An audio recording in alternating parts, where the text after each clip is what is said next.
દાહોદ અને ચિત્તોડગઢને જોડતો હાઈવે લીંબડીથી ઝાલોદ વચ્ચે બિસ્માર હાલતમાં જોવા મળ્યો.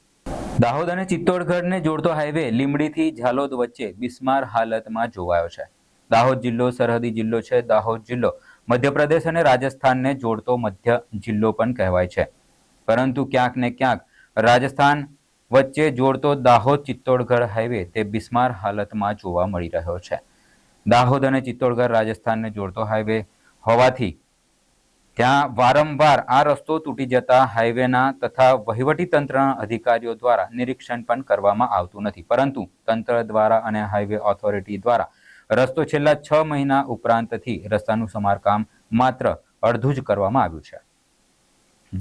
જે ભાગમાં વધારે ખાડા છે તે ભાગને છેલ્લા 6 મહિનાથી કોઈ કામગીરી કરવામાં આવી નથી.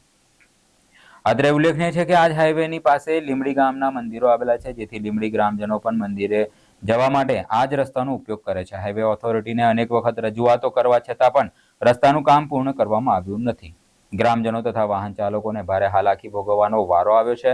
આ રસ્તાનું રિયાલિટી ચેક કરતા વાહન ચાલકોએ પોતાની સમસ્યા અને વધારે પડતા ખાડાના લીધે પડતી મુશ્કેલીની ફરિયાદ જણાવી હતી. લીંબડી નગરમાં આપણે લીંબડી દેપડાથી જતા દેપડાથી ડુંગરી વચ્ચેનો રસ્તો એટલો બિસ્માર હાલતમાં છે જેની કોઈ જ નથી. એટલા મોટા મોટા ખાડા છે. અકસ્માત ભૂતકાળમાં એટલા બધા 2 થી 3 જણના મૃત્યુ બી થયેલા છે, એક્સિડન્ટ બી થયેલા છે.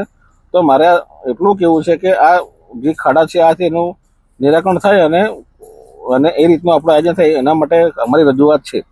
આ રસ્તો છેલ્લો 6 મહિનાનો ખરાબ છે. અડધો જ રસ્તો બનેલો છે અને અડધો રસ્તો બનવાનો બાકી છે, જેના કારણે ઘણા લોકોને હાલાકી પડી છે અને ઘણા લોકોને હાથ પગમાં ઈજા પણ આવી છે. તો આ રસ્તો બને તે લોકોના હિત માટે સારું છે. તો જલ્દીમાં જલ્દી આ રસ્તો બને તે લોકો માટે ફાયદાકારક રહેશે, કેમ કે આ રસ્તાના લીધે ઘણા લોકોના હાથ પગ તૂટેલા છે. તો આ રસ્તો બને એવી સરકારને નમ્ર અરજ છે.